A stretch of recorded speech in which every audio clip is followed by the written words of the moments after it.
আপনাকে কি করে ভালো না বাসি ইয়া রাসূলুল্লাহ। যখন আপনি আমাকে ভালোবেসেছেন সেই 1400 বছর আগে, যখন আপনি আমাকে মিস করতেন, আশা করতেন যেন আমার সাথে দেখা করতে পারেন, অথচ তখনও আমি জন্মই হইনি। সেদিন সাহাবীরা আপনার চোখে পানি দেখে বলল, ইয়া রাসূলুল্লাহ, আপনি কাঁদছেন কেন? আপনি বললেন, আমার ভাইদের খুব দেখতে ইচ্ছা করছে। সাহাবীরা বললেন, আমরা কি আপনার ভাই নই ইয়া রাসূলুল্লাহ? আপনি বললেন, না, তোমরা আমার সাহাবী। আমার ভাই হলো তারা যারা আমার পরে আসবে এবং আমাকে কখনো না দেখেও তারা আমাকে বিশ্বাস করবে। মৃত্যুশয্যায় শুয়ে আপনার অন্তরে এই চিন্তা ছিল যে আমাদের পরিণতি কি হবে।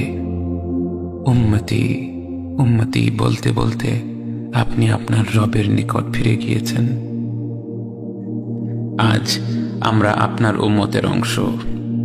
বিশ্বজুড়ে আপাত দৃষ্টিতে আমরা হচ্ছি সবচেয়ে অপদস্থ, নিরুপায়, পরাজিত, লাঞ্ছিত, অথচ বাস্তবে আপনার উম্মতের অংশ হওয়া যে গোটা বিশ্বের সব সম্পদ পাওয়ার চেয়েও মূল্যবান ব্যাপার। আজ আমার মনে যত আশা, যত আকাঙ্ক্ষা, যত স্বপ্ন, যত চাহিদা, সব কিছু পেয়ে গেলেও নিজেকে এতটা সৌভাগ্যবান মনে করতাম না যতটা মনে হয় আজ আপনার উম্মতের একজন হতে পেরে। কাল হাসরের ময়দানে যখন গোটা মানব জাতি এক নবী থেকে আর এক নবীর কাছে ছুটে যাবে, আল্লাহ যেন বিচার প্রক্রিয়া শুরু করেন এবং প্রতিটি নবী নফসি নফসি বলে মানুষকে ফিরিয়ে দিবে। অবশেষে যখন সবাই আপনার সামনে হাজির হবে এবং আপনি গোটা মানব জাতির প্রতিনিধি হয়ে আল্লাহর সামনে সিজদা করবেন, সেদিন আপনার উম্মতের সদস্য হওয়ার পূর্ণাঙ্গ মর্যাদা প্রকাশ পাবে। ইয়া রাসূলুল্লাহ, আপনাকে কেন এত ভালোবাসি তা তো ভাষায় প্রকাশ করা যাবে না।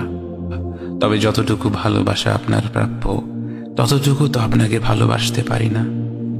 কথায় আপনাকে যতটা ভালোবাসি, কাজে তো তেমন করে ভালোবাসতে পারি না। আপনার সুন্নতের অনুসরণ করি ঠিকই, কিন্তু ভিন্ন মতের অনুসারীদের সাথে ঝগড়া না করে থাকতে পারি না। ইবাদতটা নিয়মিত করতে পারলেও এবাদতে আপনার মতো আন্তরিকতা আনতে পারি না। বাহ্যিক বিষয়ে আপনার অনুসরণ করতে পারলেও চারিত্রিক দিক থেকে তো আপনার কাছ থেকে শিক্ষা নিতে পারি না। মুখে আপনার প্রতি সালাওয়াত পেশ করলেও কাজে কর্মে উম্মতে মুহাম্মদ হিসেবে আপনার সম্মানটা রক্ষা করতে পারি না। রাসূলুল্লাহ, হাবিবুল্লাহ, নবিয়ুল্লাহ, ইয়া মুস্তাফা, আমরা তো আপনার উম্মত হবার যোগ্য নই, কিন্তু আপনার রব তো সবচেয়ে ক্ষমাশীল। তিনি তো আমাদের যা প্রাপ্য তার চেয়ে অনেক বেশি অনুগ্রহ প্রদর্শন করতে সক্ষম। আপনি আমাদের যতটুকু ভালোবেসেছেন তিনি তো আমাদের এর চাইতেও বেশি ভালোবাসেন। আমরা আমাদের ভুল ত্রুটি সম্পর্কে যতটুকু অবগত তিনি তো তার চাইতেও বেশি অবগত। আমাদের রবের অনুগ্রহের দিকে তাকিয়ে অন্তরে আপনার প্রতি যতটুকু ভালোবাসা রয়েছে সেই ভালোবাসার দিকে তাকিয়ে আজ বুকে আশা বেঁধে রই, খুব শীঘ্রই আপনার দেখা পাবো ইয়া নবী আল্লাহ। খুব শীঘ্রই হাউদে কাউসারের পাড়ে আপনার হাতে তৃষ্ণা মেটাবো ইয়া হাবিব আল্লাহ।